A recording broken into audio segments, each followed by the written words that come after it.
It is my pleasure today to introduce Megan Wiesner from Wings. It happens to be Domestic Violence Month, which is pretty awful that we have to name a month for this topic. Megan is a licensed clinical social worker, an Illinois certified domestic violence professional, and a certified partner abuse intervention professional, which intrigued me. Pardon me. Megan has in-home counseling experience working with children in specialized foster care placements, as well as with seniors experiencing mental illness. Megan joined Wings in 2012 as a clinical social worker intern, and is currently the director of clinical services at Wings, overseeing adult counseling services, intake line, and student internships at Wings. Megan, tell us about Wings and about yourself and about your topic. Yeah. So hi, everyone. And you want me just to get started with? Absolutely. Awesome. Okay. Sure. Well, welcome, everyone. I'm really happy to be here today. Yes, I work with Wings. We're a nonprofit agency that works with the homelessness community and individuals affected by domestic violence. And so we provide integrative services to assist people escaping from domestic violence situations. So we provide domestic violence shelter, counseling, children's services, a little bit more. I have a couple slides too. I can show you guys when I get to my PowerPoint. So yeah, I'm really looking forward to talking with you today. A little bit more about myself and how I came to Wings, because that is my story. So I did have a family member that was affected by domestic violence. She was killed by her partner, who then took his own life. So this was my aunt, and my aunt left behind 2 children. Thankfully, my children were not home at the time of this incident. My parents took in my cousins. And so I have 2 biological sisters and 2 female cousins. And so we became we have 5 kids in our house growing up. So this topic has affected us all throughout our lives. And then one of my other family members decided to do an event to raise awareness for domestic violence and partnered up with Wings. And at this point, I was in college, and I asked if I could assist with that fundraising event. And so it was called A Night for Renee in honor of my aunt.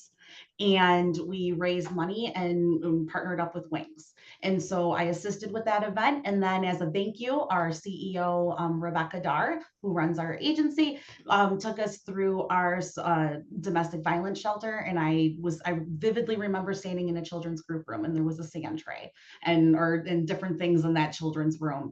And I said, hey, do you guys take interns? And as I was part of the social work program at the time, and they said, yep. And my joke is that they haven't been able to get rid of me. So for the last decade, a little and plus now, I have been here at the agency in various capacities. A lot of my the first half of my time so far at Wings, I can't believe how fast time goes, but I was at our domestic violence shelter. So a lot of my stories and my initial interactions with our clients came from our shelter setting.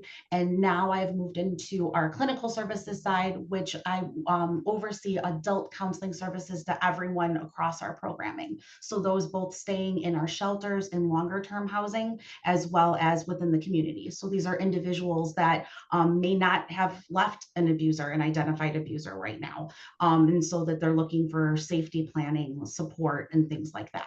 So without further ado, I'll open up a PowerPoint. Let's see here. We will do, I think we're there, and share. Okay, so you should be seeing the PowerPoint screen, and we'll go here. So our objectives for today are to gain a foundational understanding, and I'm going to go pretty quickly because I know we've got a half an hour, right? So we have these objectives. We will get to each of them. I do want to make a mention that the topic of domestic violence can be very heavy for a lot of people. And as we'll look at some of the statistics, it's staggering how much it impacts our society. And so for those of you that may have been impacted either yourselves or know someone who's been affected by domestic violence, if anything I am saying during this presentation, obviously, those of you that are watching it recorded or anything like that, you can always, take time, take pause, but do take care of yourself. All right, so I want to spend a moment just talking about words. And so often when we talk about domestic violence, we hear of someone being a victim, we hear of someone being an abuser. I just want to talk, I think it's very important when we're thinking about words because language matters, because it directly influences our attitudes, the stigma, and it shapes our thoughts and perceptions of individuals. So old terms for someone that was victimized by domestic violence could be a battered woman. We in the field, we turn towards individuals wanting to be called survivors because it's more of an empowering statement. That being said, in my experience, working with individuals that have been affected by domestic violence, you kind of have to take the person's lead because not everyone feels when a person first comes to shelter, let's say, or is first reaching out to someone for help, they're not necessarily feeling like a survivor yet. So I kind of go by what a client tells me that they're interested or wanting to be called. And some of our clients even reach out to our agency because they were suggested by family members or friends, and they're not even yet identifying as someone that's experienced domestic violence. So we have to even think about it that way. Same thing when we talk about the person who causes harm. That is like the way I will say though, it's to say a person who causes harm, it's a mouthful. So I do tend to abbreviate that. We can say someone's a batterer, an abuser, a perpetrator. So I tend to use these terms. I use survivor, victim interchangeably, and then I do use person who causes harm and abuser interchangeably. So we will talk about all of these things. So is a basic definition of domestic violence. It's a pattern of abusive behavior in any relationship that is used by one partner to gain or maintain power and control over another. And I want to pause for a second. Our agency, WINGS, utilizes the Illinois Domestic Violence Act. That is the law in the state of Illinois that makes domestic violence a crime. And we utilize that definition of domestic violence, which is more broad, and it's not just an intimate partner, right? So any relationship in which you have that dynamic of power and control over another is going to be considered domestic violence. So sometimes we, for example, have had an adult being abused by their adult children, let's say. Or there's a roommate situation where there's this power and control over another. So these are the different, it broadens the definition a little bit more. What we do know about domestic violence, it is experienced by all people, regardless of their gender identity. So we see women affected by domestic violence, but we also know a person that identifies as male, transgender. Both are heterosexual and homosexual communities. When more research has been done, we are seeing similar rates of domestic violence playing out in these relationships as well. I was talking to Sharon earlier too, but domestic violence knows no socioeconomic, it does not affect one demographic more than another.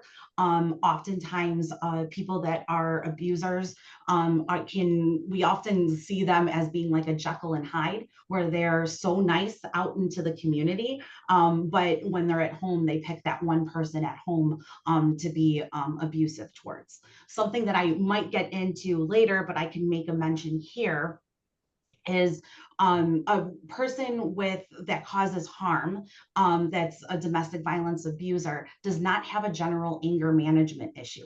They have a domestic violence related thing. So someone that has a general anger management issue is your person that can't hold a job, is getting into fights all the time, bar fights, this and that. Whereas like a domestic violence abuser is going to be someone that can maintain their job. They could be the policeman in the society. They could be, you know, a politician or holds a high CEO level role, but then at home be using controlling and tactics to maintain power over another person. So we often talk about, a lot of times when people think of domestic violence, they're only thinking about that physical aspect of domestic violence, someone getting hit and leaving a bruise or a mark. But that is definitely not the case. We talk about, this is the power and control wheel. So if you ever take a class or go more in depth looking up domestic violence, we utilize this wheel often as a psychoeducational tool.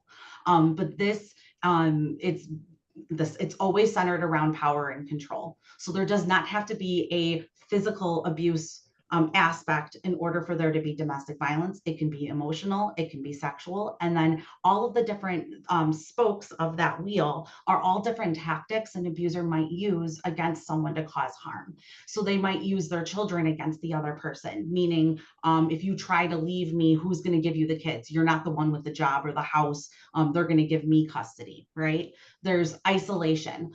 We often hear of people, you know, not being able to leave their home, but also not being able to maintain friendships out of fear of the jealousy of the person that causes harm, things like that.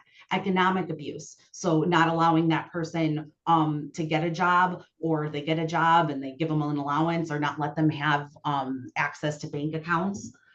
Using intimidation. One of the I have worked with people who've caused harm, and I very vividly remember this one individual, part of the group that we had to do. We had to say, like, what was the incident that brought you here? And he very much minimized what he had done by saying, like, I was very upset and I threw a TV, but I didn't throw it at her. I threw it at the wall next to her. And very much minimize this as if that was not a big deal. And very much having to explain, no, that was intimidation. This person thought that they were next, right? So you see the minimizing, denying, blaming. There's coercion and threats, using their privilege or status. We see this with some of our documented and undocumented community. I'm documented. If you want to try to leave me, you'll have to leave, or I'll get you in trouble, these kinds of things. Using technology and stalking, using GPSs, putting trackers, things like that on individuals. So these are some examples. So if we move here, a page full of statistics, but I do think that they're important. So we know that it's extremely prevalent. So over 1 in 3 women and 1 in 4 men in the US have experienced rape, physical violence, stalking by an intimate partner. Children witnessed violence in nearly 1 in 4 intimate partner violence cases. 75% of domestic violence calls to police occur after separation. And I want to stop right there for just a moment. The most dangerous time for a victim of domestic violence is when the person tries to leave the person that causes harm. And the reason for that, they say, oh, I want to file for divorce, or I'm moving out. And that creates such a dangerous time for them, because that's getting at that person's power and control over them.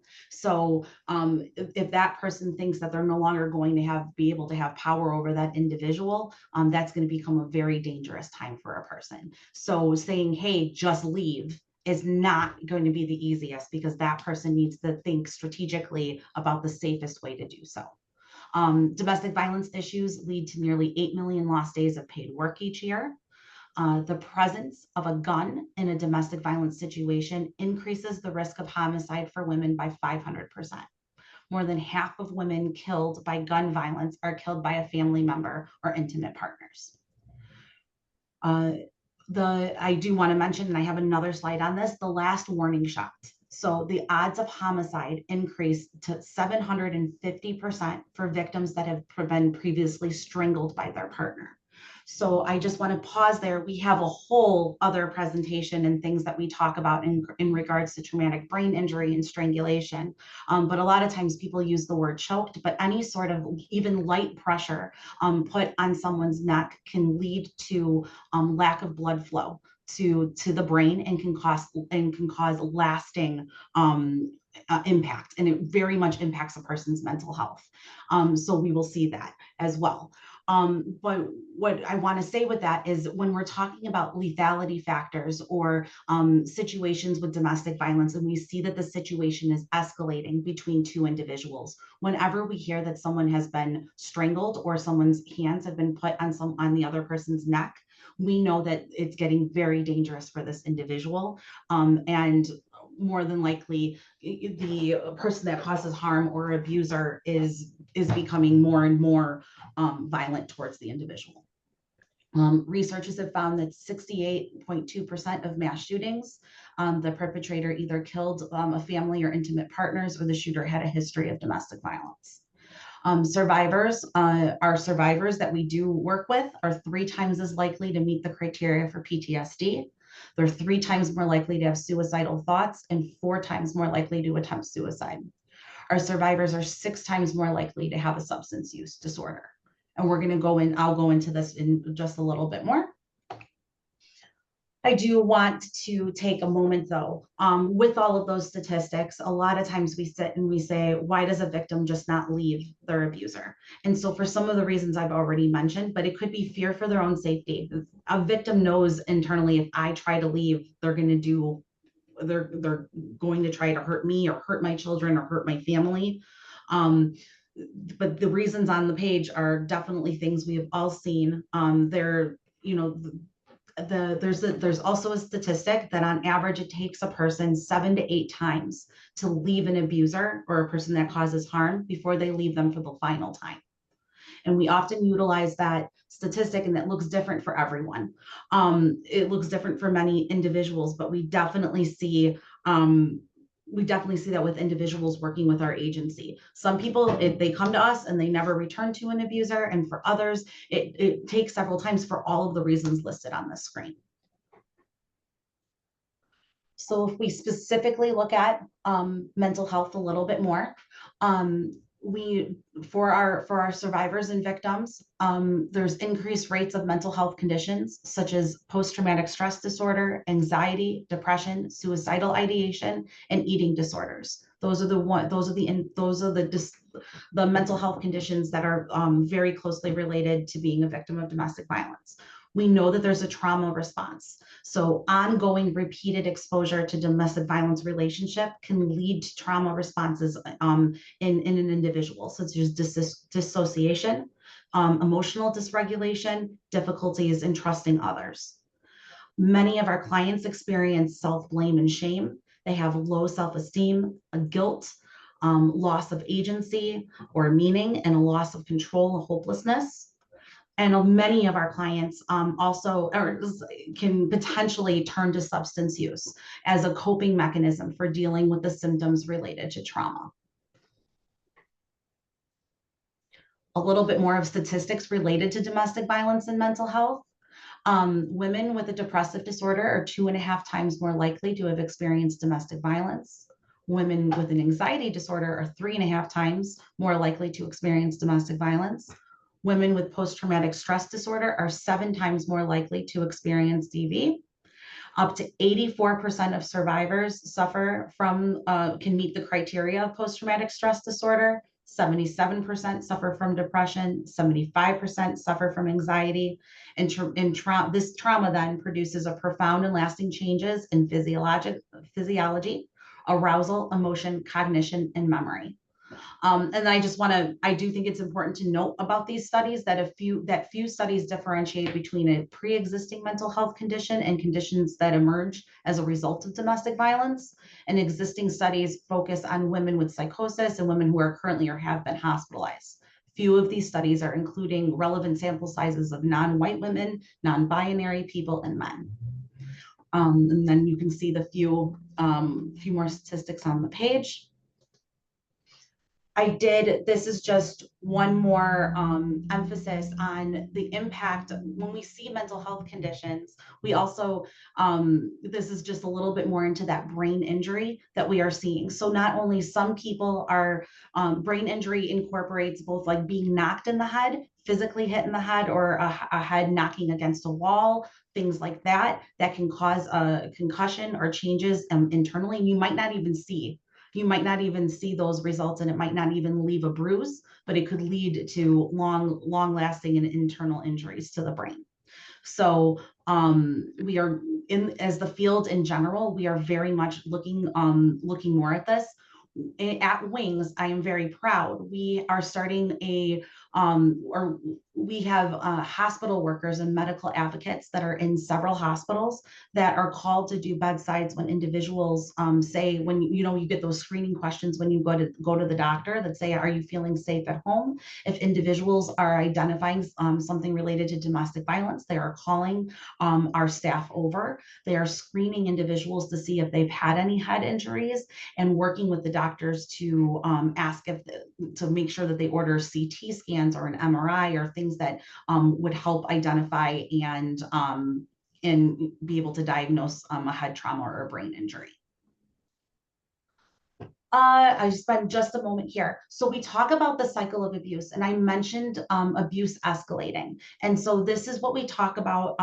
We tend to see not everyone experiences the cycle of abuse, but many people in a domestic violence relationship talk about a period of time that's like just fine, but there's like tension. And so they feel like they're walking on eggshells, and they're trying to avoid the abusive person or do anything that sets that person off. There's an abusive incident that happens, something major, maybe, but a physical incident happens, or the verbal altercation or something major, but then the person apologizes. Oh, this will never happen again. And they enter a honeymoon stage. And, maybe they buy them gifts or flowers and say, this will never happen again. And there's a brief period of calm. What we know over time is that these instances will become more regular. They will become escalated. And as I was talking about, in instances where there is physical abuse and then there's strangulation, it can even escalate to death. And I just add here, in terms of thinking about mental health, the cycle of anxiety works very much the similar way, and these two in tandem it makes sense, for the sense of like, when you have an anxiety stressor, you might try to avoid it. You get some short-term relief from anxiety, but over time, the more you avoid those anxieties or not address it, it becomes more difficult. So these two are very much related at times. I do want to take a moment. I could do a whole presentation, and we have a whole department in workers, but domestic violence impacts the mental health of our children. Many people think that kids are not aware of what's occurring, or it's not that bad if they're not. Kids can impact very, very much. And one of the things I always say is, what's the youngest age a child becomes affected by domestic violence? And if we were doing this whole thing, if I come to the punchline is, even before that child is born, they are being impacted by domestic violence. Pregnancy is actually a stressful time in a couple's life, and we see an increase in domestic violence when individuals are pregnant. And domestic violence while a woman is pregnant leads to all the stress hormones and cortisol in her body, and can lead to changes for that baby. So other things to talk about, though, in terms, there's the adverse childhood experiences. So this is an entire presentation in and of its own, but domestic violence is considered one of the adverse childhood experiences. So children who witness domestic violence are more likely to experience poor mental health outcomes in adulthood, including depression, anxiety, and substance use disorders. And we do know that abusive behavior is learned. So there's a perpetuation of violence. So children exposed to abuse are at a higher risk of becoming victims or perpetrators of domestic violence themselves. If we move towards looking at mental health and the way a person that causes harm uses a victim's mental health against them, There's deliberate attempts to undermine a survivor's sanity. We talk about gaslighting. So trying to convince them that what happened didn't actually happen. It's telling them that they're the crazy ones and it's not the person causing harm themselves.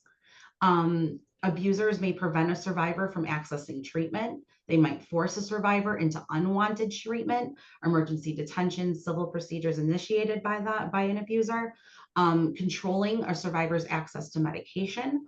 And then this last one, I see this so often, but using a survivor's mental health to discredit them, either with the police, in family court, or DCFS. And saying, well, because she has this PTSD diagnosis, but she's got PTSD because of what's going on within the family, but because she's got a diagnosis and has sought help on that, they're using that to discredit that person as being, the primary, to be with their children and things like that. So then also looking at mental illness in the person that causes harm. I put on this left-hand side statements that we can hear from people, that I hear from people. So I was drunk, I didn't mean it. I'd never do that sober. That's not who I really am. Drinking makes me a different person. Someone else might say, I just can't control myself. And then we might hear people say, hey, they grew up in an abusive home, so it's just what they know. And all of these really are excuses.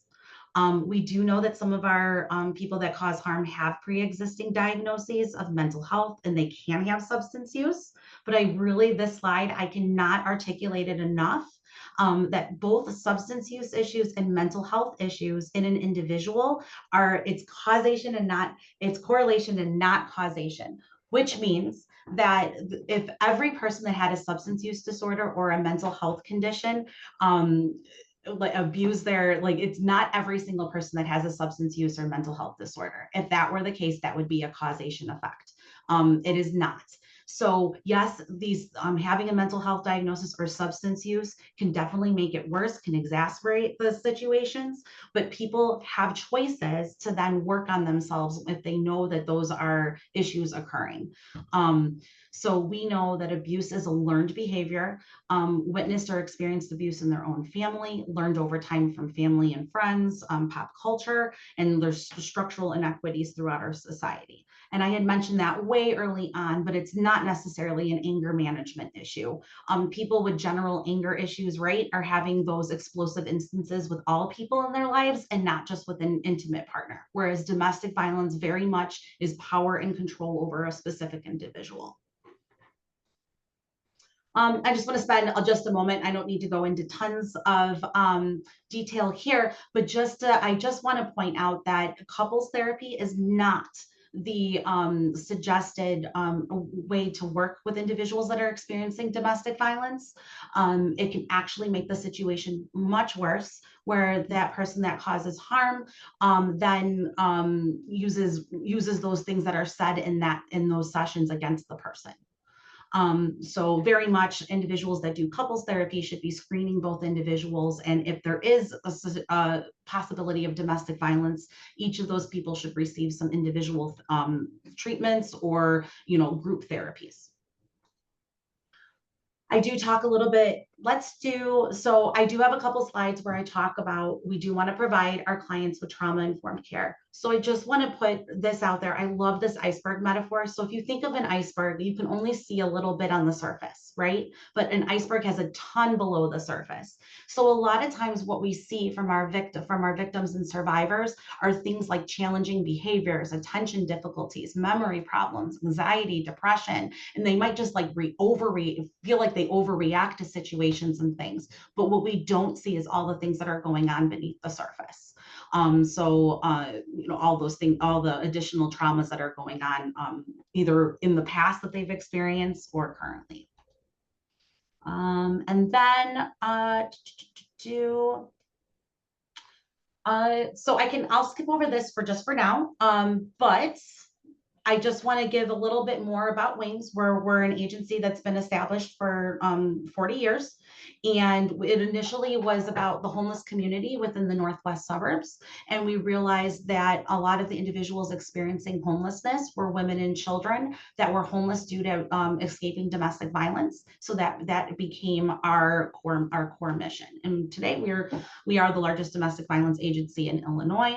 I wanted to get to this slide to just show some pictures because I think sometimes we get this idea in our head that a shelter or a nonprofit might be very like, oh, I got to go to shelter and it's like cots on the floor and it's very dingy and very dark. I've worked with this agency for over a decade, and I'm very proud of how we take care of our spaces and make them welcoming environments. What you're seeing are pictures here of our housing, our shelter, and our outreach counseling centers. So yes, we have 2 emergency domestic violence shelters. We have scattered site apartments and longer term housing. We offer children and family services. So that's counseling and parenting for our families. And then our community-based services include those hospital services I talked about, as well as mentoring services. And we have a brief legal, that's the and component. And then finally, our clinical services with our adult counseling. And so I can end it there. I know we're at 12:30, but I'll stop sharing my screen and I can open it up to questions or go into more detail in anything. You are muted, Sharon. Thank you. Not a question, but a comment. Wow, you shared a lot of information in a very short amount of time and did a really good job with it. She has personal experience too, which unfortunately she does, but she brings that to her work, which makes her very credible. Megan, there are certain phrases that you are talking about, and I am familiar with, but I'll bet our viewing audience might not be. Okay. One is trauma-informed care. Yes. Yes. So when I talk about, I'm going to tell you my chicken story real quick. Okay. And I can cut me off if I'm ever talking too loud, but here's my chicken story. I was in shelter and I was in our communal setting, and all of a sudden 2 adult women, this is like when I first started. So I'm like young 20s guys. And so these 2 adult women are like yelling at each other, and everyone has got their heads turned to me to try to de-escalate this situation with these 2 people. And they're yelling about the chicken in the toaster oven, whose chicken it was, something, I don't know. Right. And so I had all eyes turned on me to try to de-escalate the situation. And I started like, stop that, blah, blah, blah. And then I turned to one of the individuals and realized we were waiting for her to return home because she had just been at court dealing with a very hard situation. And I turned to her and I was like, Susie, I don't know what her name was, but Susie, how are you? I'm so glad that you're back. Like, well, how did court go today? And she absolutely forgot about this chicken and just started crying and so we separated the individuals, talked to them. The point of my story is it's never about the chicken. Right. So when I think if we're not being trauma informed, that might be, I might have gone to that situation and been like, you guys escalated in this communal setting, I'm kicking you out of our program.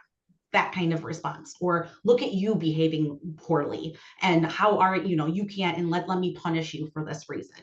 Being trauma informed takes that entire person into consideration and leads us to remember to provide empathy and understanding. And there's different reasons for why a person's behaving the way they are. And so there are like 6 core principles of providing trauma-informed care, but you want to provide an environment that's safe.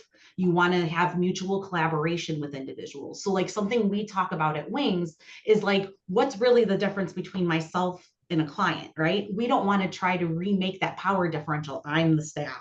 I get to control if you get services from our agency or not, right? And so it's more leveling that playing field of like, within reason, right? Because we still have to uphold rules and safety and things like that. But being trauma informed really takes the experiences that we know our clients have experienced and keeping that into consideration when interacting with our clients, when making policies and things like that. And Sharon, you can add to it if I didn't. No, you did a great job. Thank you. Mhm. Yeah, for a rookie, you handled it very well. Thanks. I mean, and the thing is you don't, the thing about my story though, is that like I lucked out that day. I lucked out that day that I understood what happened with Susie and questioned her on it. But what I learned from that situation is that I might not always know that the person went to court, right? But I need to keep in mind that it's never about the chicken or about the thing that someone's right. And that's just the communal setting. It's easy to pick on the communal setting stuff. But like, it's, a person comes to us and they're upset about something and you're like, what? That doesn't make sense. There's usually way more to that story and why that person's reacting in the way they are. All right, I'll ask another one. Mhm. When walk me through someone's experiencing abuse and having their intake.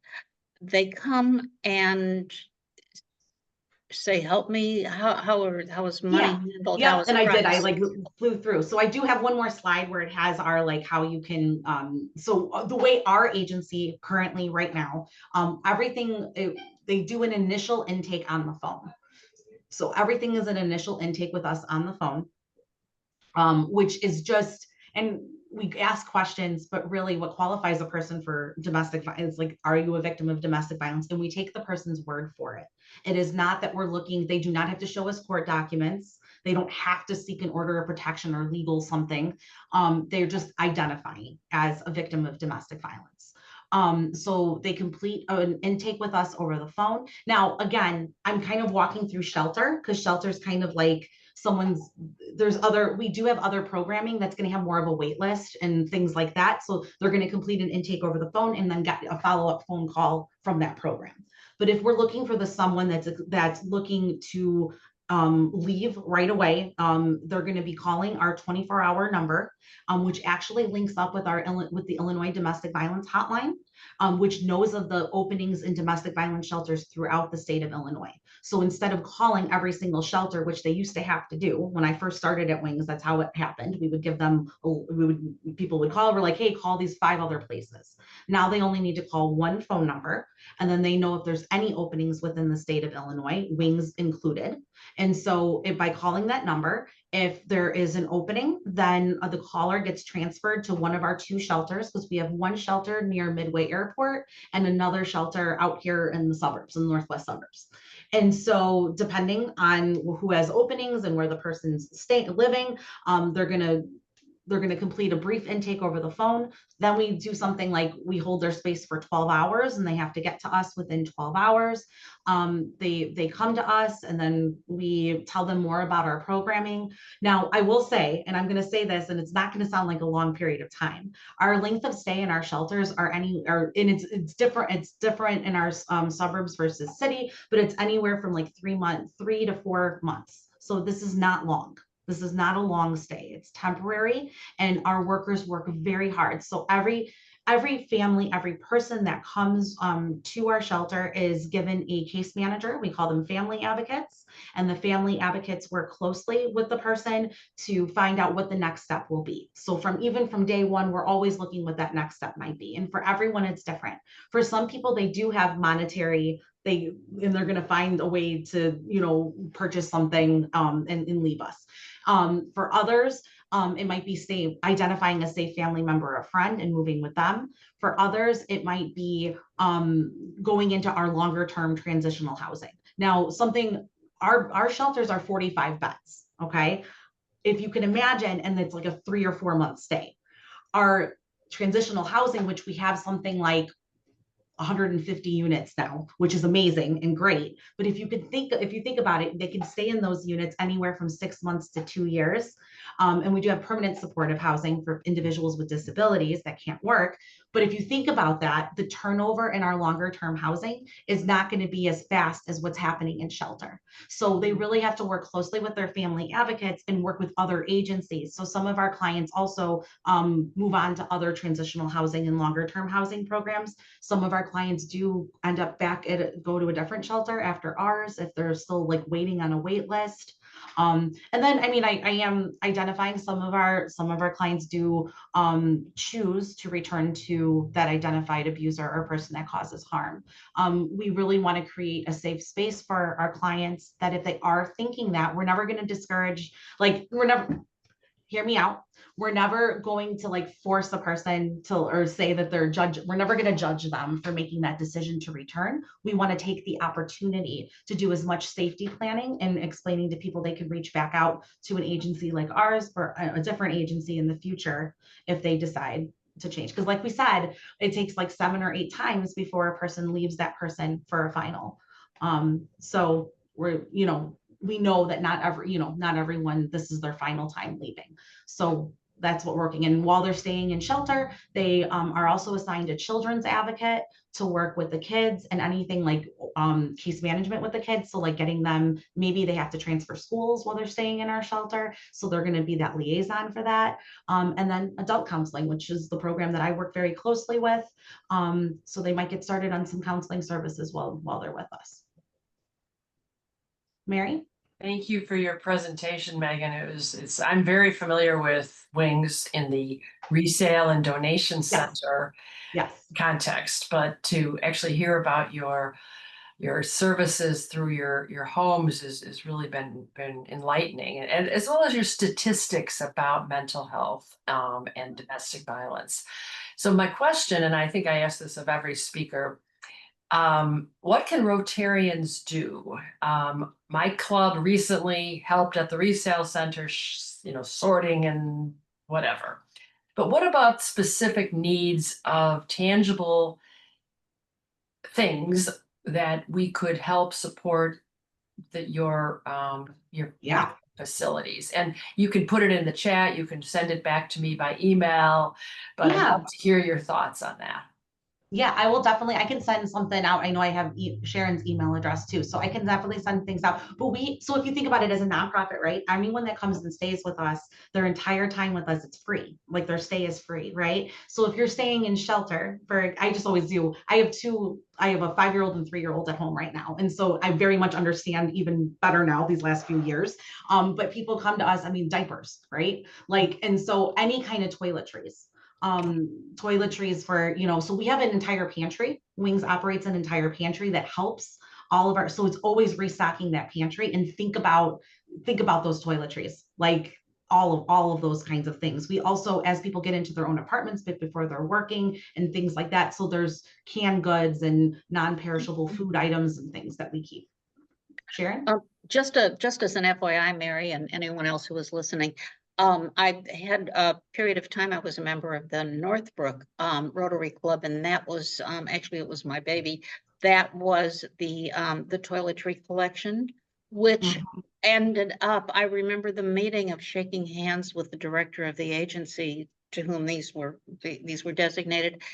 We had grocery bags. We had people helping her carry grocery bags of things out to her car. And one example, it happened to come from me and a very generous dentist. All those little baggies that we get every time we get a teeth cleaning, the toothpaste and the individually wrapped toothbrush and so forth, my personal dentist gave me his, I don't know, he had a 3 or 6 month supply that he was taking up room. And that was donated to the shelter because they are obviously non-perishable. So yeah, that's a good Rotary project. Yeah, thank you very much. It worked well at Northbrook, and I don't see why it wouldn't anywhere else. We did have some mental health projects a year ago with, hands-on, and we gathered things like that. I don't know that we specifically were talking about Wings at the time, but I'm all ears on that. So thank you very much. Are watching our time, and we have run over, but I want to ask one thing. I'm trying to put myself in someone who makes that initial phone call.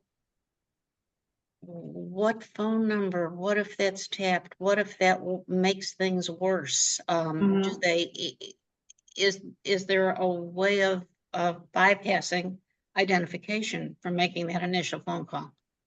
Yeah, I mean, I, mean, would you caution someone to use someone else's phone or? oh yeah, yeah, tons of different things. And plus, like, you know, some of the individuals that and like that are at the hospital setting, like I was saying too, they end up doing like that in-person intake with the people instead of even using a phone. So yeah, people need to think about their safety when they're making those calls and things. And we're very careful about not necessarily identifying as wings when people like we're like, you know, and so which makes it hard in this day and age because everyone is like, who's calling me, right? Because if we're trying to call people back or things like that, so we just have to be we're very careful. And then some people, it's actually easier and safer for them to text, or there's maybe better times of day than others, and so we'll work with them to try to connect at those different times or different ways. Okay, and before we close up, I'm going to do one last thing. Do you have representatives or information in hospitals, in ERs? Say that what's. And do you have a representative or even material in hospitals? Yes, we do. So if someone comes to the emergency room, they can remain more anonymous than being at home or in their Possibly. car using their phone. Yeah. Yeah. So, and definitely in the Northwest community, we have several partnerships at like Northwest Community Hospital and the Ascension hospitals, but we literally have workers that are there on site a certain number of hours a week. And yes, so. What about advocate, just while you're advocate and Endeavor? That is Endeavor. Yeah. Yeah. Oh, that's Endeavor. What about advocate? I don't know if we do right now, us specifically, but I know that like, I believe we're like giving out all of our, you know, information so the hospitals can have them. I am mentioning that particularly because I know we're being recorded and this topic is of interest to probably everyone, but particular interest to people who are in need of services such as you provide. Yep. And might be scared to death to call that number and be traced and having bad trouble get worse. And that is why I mentioned just having information in public places like hospital emergency rooms or even public libraries. Yeah, we've had them in libraries and in churches. We have them in a lot of different spaces. And they put them a lot of times on the back of the bathroom doors. Right. I have seen that. What's your funding? What kind of funding do you have? State funding, federal funding? We do have some state and federal funding. I've always been told it's like around, but it's not a large amount. So we're not completely, we don't shut down when the government shuts down is what I've been at Wings. Like this is how it's always, right? So we have reserves and things like that. But so we do have some federal and state that makes up like 25%. But then we also utilize our resale stores to bring in revenue, as well as some in-kind individuals. And then we have we just had our Purple Tie Ball this past weekend that brought in just over $1 million for the agency. So so the special events and all of these different things come in. This is a good time to say that is great. And your presentation was as well. I'm glad. Our time is up and I wish we had more time. Maybe we can do a part 2. Very good. Thank you. Thank you so much, Megan. No problem. Thank you for the work you do. Okay. Thank you guys so much. Have a good one. Appreciate it. Okay. Bye, everyone. Bye-bye.